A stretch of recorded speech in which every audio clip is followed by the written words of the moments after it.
నమస్కారం ఘంటారావానికి స్వాగతం. ముందుగా ప్రధానాంశాలు.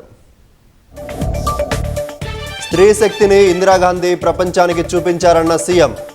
మహిళలే దేశానికి ఆదర్శమని Revanth Reddy ఉద్ఘాటన.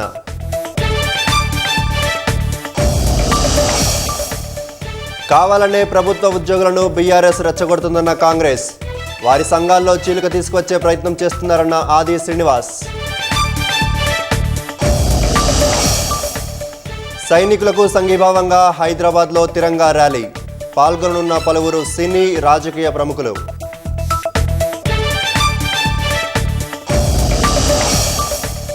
PSLV C-61 rocket ప్రయోగానికి కౌంట్ డౌన్ మొదలు. రేపు ఉదయం 5:59 నింగిలోకి ప్రయాణం. పాకిస్తాన్కు చెక్ పెట్టేందుకు తాలిబన్లతో భారత్ దౌత్య చర్చలు. ఉగ్రముప్పు వేళ మేలు చేకూరుతుందంటున్న నిపుణులు.